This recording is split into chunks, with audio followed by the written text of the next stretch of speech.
আসসালামু আলাইকুম, শুভেচ্ছা, আমন্ত্রণ মাই টিভির রাতের সংবাদে। আপনাদের সাথে আছি আমি উম্মে সাবেরিনা। শুরুতেই সংবাদ শিরোনাম। করোনা নতুন ধরন নিয়ে বিশ্বজুড়ে উদ্বেগ। দক্ষিণ আফ্রিকায় বিমান চলাচল বন্ধ সহ কয়েক দেশে ভ্রমণ নিষেধাজ্ঞা ও কোয়ারেন্টিন আরোপ। বিআরটিসির বাসে শিক্ষার্থীদের হাফ ভাড়া 1 ডিসেম্বর থেকে জানালেন সড়ক পরিবহন মন্ত্রী। বেসরকারি বাসের ঘোষণা আসবে শনিবার। খালেদাকে স্লো পয়জনিং করলে বিএনপি করেছে, অভিযোগ সেতুমন্ত্রীর। আবার কারাগারে পাঠানোর কথা ভাবা হবে, মন্তব্য তথ্যমন্ত্রীর। প্রতিহিংসার কারণে খালেদা জিয়াকে বিদেশে যেতে দিচ্ছে না সরকার, অভিযোগ মোশাররফের। রোগ মুক্তি কামনায় মসজিদে দোয়া মাহফিল।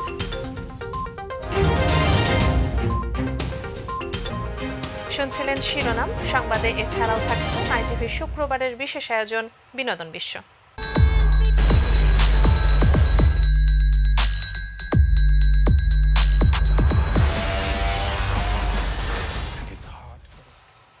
এবার বিস্তারিত। শুরুতেই করোনা প্রসঙ্গ।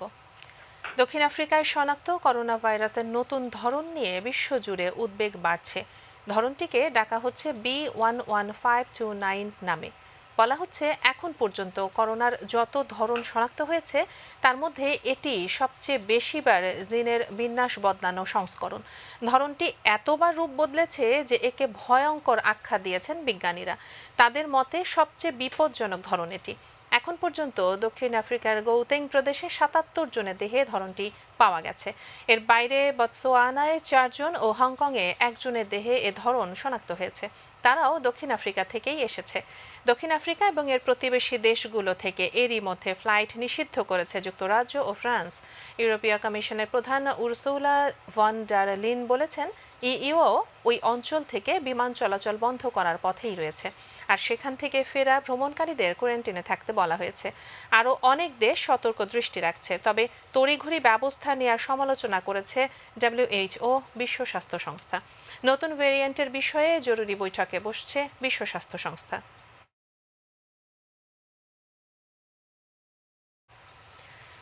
দেশে করোনা সংক্রমিত হয়ে একদিনে আরও 3 জনের মৃত্যু হয়েছে। এ সময় নতুন রোগী শনাক্ত হয়েছেন আরও 239 জন। আগের দিনের চেয়ে রোগী শনাক্তের সংখ্যা বাড়লেও কমেছে মৃত্যুর সংখ্যা। আগের দিন দেশে করোনায় 9 জনের মৃত্যু এবং 237 জন রোগী শনাক্ত হয়েছিল। গত 24 ঘন্টায় দেশে 16,916 জনের নমুনা পরীক্ষা করা হয়।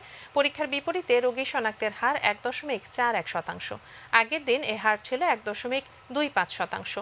স্বাস্থ্য অধিদপ্তর জানিয়েছে, এখন পর্যন্ত দেশে শনাক্ত রোগীর সংখ্যা 15,75,424 জন, আর মারা গেছেন 27,973 জন। সবশেষ মারা যাওয়া 3 জনের মধ্যে 2 জন পুরুষ এবং 1 জন নারী। খুলনা বিভাগে মারা গেছেন 2 জন আর 1 জন ঢাকায়। 6 বিভাগে কোনো মৃত্যু হয়নি। এবার পরিবহনে শিক্ষার্থীদের হাফ ভাড়া প্রসঙ্গ। শিক্ষার্থীদের আন্দোলনের মুখে অবশেষে বিআরটিসির বাসে হাফ ভাড়ার সিদ্ধান্ত নিয়েছে সরকার। আগামী 1 ডিসেম্বর থেকে এই সিদ্ধান্ত কার্যকর হবে বলে জানিয়েছেন সড়ক পরিবহন ও সেতুমন্ত্রী ওবায়দুল কাদের। সকালে সরকারি বাসভবনে ব্রিফিংকালে তিনি জানান, বেসরকারি বাসে হাফ পাসের বিষয়ে শনিবার চূড়ান্ত ঘোষণা আসবে। SM আরিফের রিপোর্ট। জ্বালানি তেলের নতুন করে মূল্যবৃদ্ধিতে বাস ভাড়া বাড়ানোর পর হাফ ভাড়া চালুর দাবিতে সড়কে আন্দোলনের নামে স্কুল, কলেজ ও বিশ্ববিদ্যালয়ের শিক্ষার্থীরা। টানা আন্দোলনের পর অবশেষে সরকারি পরিবহন সংস্থা বিআরটিসির বাসের ভাড়া ছাত্রছাত্রীদের জন্য শতকরা 50 ভাগ করার সিদ্ধান্ত হয়েছে। সরকারি বাসভবনে ব্রিফিংয়ে তা জানান সড়ক পরিবহন ও সেতুমন্ত্রী। শিক্ষার্থীদের দাবির প্রেক্ষিতে মাননীয় প্রধানমন্ত্রী সারা দেশে বিআরটিসি বাসে শিক্ষার্থীদের চলাচলের ক্ষেত্রে বাস ভাড়া শতকরা 50 ভাগ কমানোর সিদ্ধান্তে সম্মতি দিয়েছেন।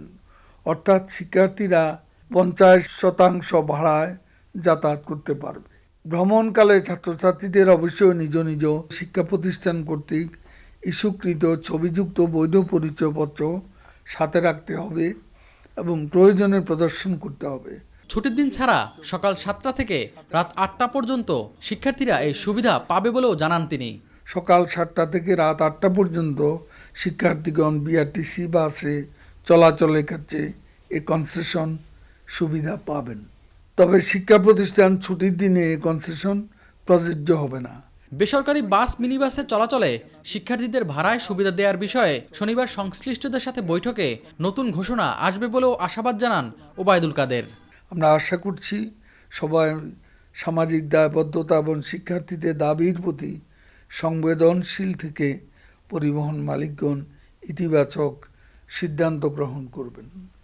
SM Arif, MyTV, Dhaka. এবার রাজনৈতিক প্রসঙ্গ। অসুস্থ বেগম খালেদা জিয়া চিকিৎসা ও তদারকির কাজ বিএনপির লোকরাই করছে উল্লেখ করে আওয়ামী লীগ সাধারণ সম্পাদক, সড়ক পরিবহন ও সেতুমন্ত্রী ওবায়দুল কাদের বলেছেন, স্লো পয়জনিং যদি হয়ে থাকে তাহলে বিএনপির লোকেরাই তা করতে পারে। আর তথ্যমন্ত্রী ও আওয়ামী লীগের যুগ্ম সাধারণ সম্পাদক ডক্টর হাসান মাহমুদ বলেছেন, দণ্ডপ্রাপ্ত খালেদা জিয়াকে আবার কারাগারে পাঠানো হবে কি না সেটি ভেবে দেখা হবে। ঢাকা ও কক্সবাজারে পৃথক অনুষ্ঠানে তারা এসব কথা বলেন। Patrick D Costa report. বঙ্গবন্ধু এভিনিউতে আওয়ামী লীগের কেন্দ্রীয় কার্যালয়ে সম্পাদক মণ্ডলীর বৈঠকে যোগ দেন দলটির সাধারণ সম্পাদক, সড়ক পরিবহন ও সেতুমন্ত্রী ওবায়দুল কাদের। বৈঠকের সূচনা বক্তব্যেই তিনি জবাব দেন বিএনপির মহাসচিব মির্জা ফখরুল ইসলাম আলমগীরের সাম্প্রতিক মন্তব্যের। বিএনপি নেতারা প্রধানমন্ত্রী শেখ হাসিনা নির্বাহী ক্ষমতা বলে তার সর্বোচ্চ আইনি সুযোগ তাকে প্রদান করেছেন। বিএনপি নেতারা প্রধানমন্ত্রীকে ঔদার্যকে প্রতিহিংসা বলতে দ্বিধাবোধ করছেন না। বিএনপি নেতারা প্রধানমন্ত্রীর উদারতাকে প্রতিহিংসা বলতে দ্বিধা করছে না, দলটির কৃতজ্ঞতাবোধ নিয়ে জনগণ প্রশ্ন তুলছে বলেও মন্তব্য করেন ওবায়দুল কাদের। বিএনপির কৃতজ্ঞতাবোধ নিয়ে জনগণ প্রশ্ন তোলে। এদেশের রাজনীতিতে কারা প্রতিহিংসা পরায়ণতার জন্ম দিয়েছে জনগণ তা জানে।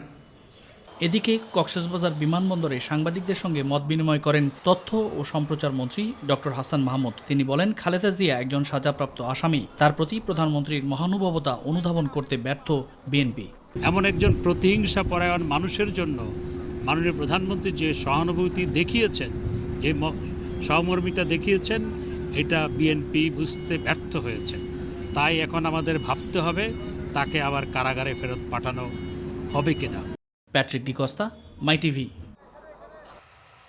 খালেদা জিয়ার রোগ মুক্তি কামনায় সারা দেশে মসজিদে বা জুমা দোয়া মাহফিল হয়েছে।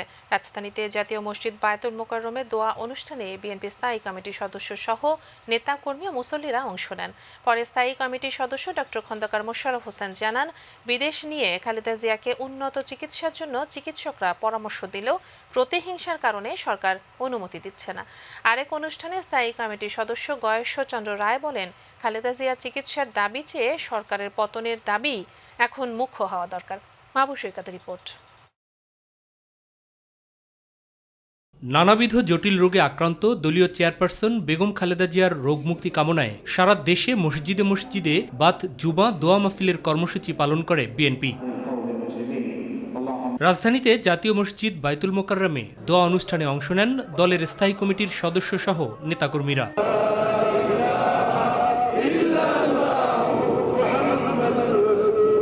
পরে খালেদা জিয়ার শারীরিক অবস্থার কথা জানান স্থায়ী কমিটির সদস্য ডক্টর খন্দকার মোশাররফ হোসেন। আমাদের নেত্রীর শারীরিক অবস্থা খারাপ এবং দিন দিন খারাপের দিকে যাচ্ছে এবং আমাদের এই মাননীয় নেত্রীকে যারা চিকিৎসা করছেন সেই সকল চিকিৎসকরা বারবার বলছেন এই বাংলাদেশে এখন নেত্রীর যে চিকিৎসার প্রয়োজন এই চিকিৎসা বাংলাদেশে নাই, বিদেশে নেওয়া প্রয়োজন।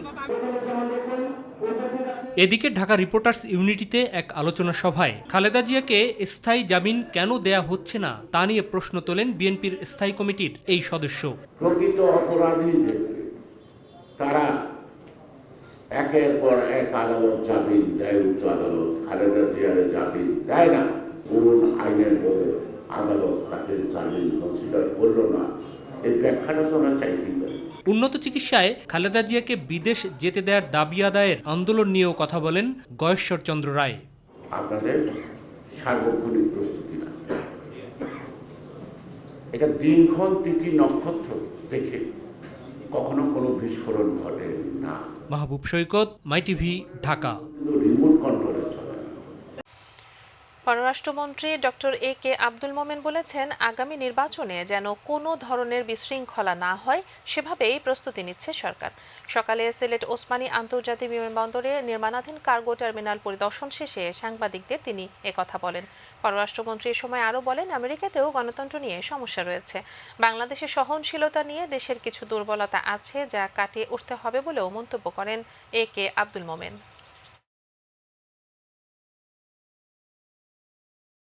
আমরা আমাদের গণতন্ত্রটি কে দাওয়াত দিল না দিল এটা সেকেন্ডারি, এগুলো নিয়ে আপনার অত দুশ্চিন্তায় কেন?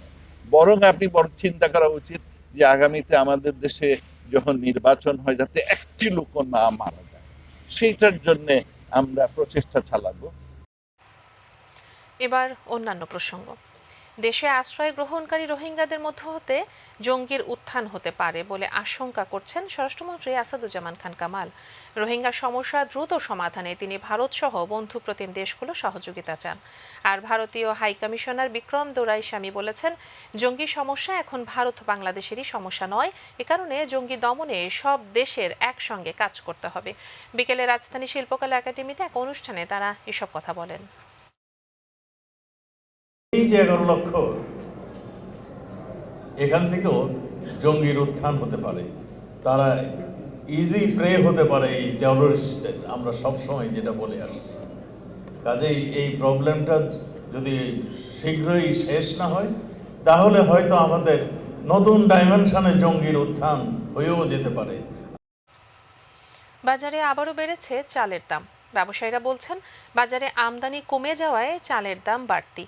এছাড়া কিছুটা বেড়েছে আটা, ময়দা, ইলিশ সহ অন্যান্য মাছের দামও। কিছুটা কমেছে ডাল, চিনি সহ শীতকালীন শাকসবজির দাম। তবে টমেটোর দাম এখনও সাধারণের নাগালের বাইরে।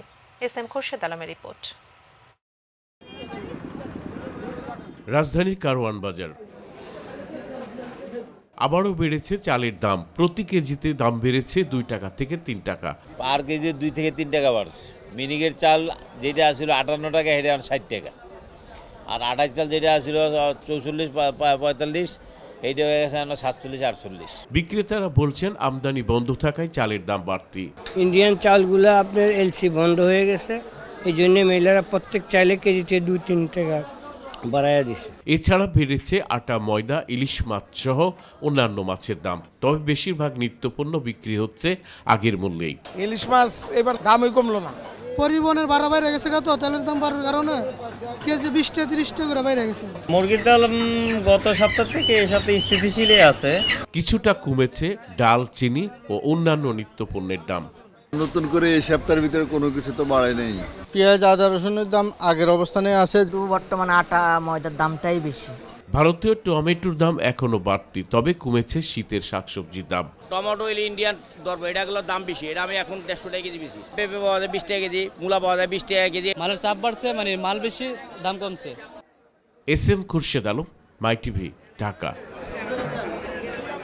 হঠাৎ শীত বাড়ায় ব্রাহ্মণবাড়িয়া জেনারেল হাসপাতাল ও জেলার উপজেলা স্বাস্থ্য কমপ্লেক্স সহ বেসরকারি হাসপাতালগুলোতে ডায়রিয়া আক্রান্ত রোগীর সংখ্যা বেড়েই চলেছে। হাসপাতালে জায়গা হচ্ছে না রোগীদের, মেঝেতে রেখেই দেয়া হচ্ছে চিকিৎসা। সবচেয়ে বেশি ভুগছে শিশুরা। প্রতিনিধি আফম কাউসার ইমরানের রিপোর্ট, জানাচ্ছেন শিউলি রোজা। ব্রাহ্মণবাড়িয়া জেলার সর্ববৃহৎ হাসপাতাল 250 শয্যা বিশিষ্ট জেনারেল হাসপাতাল।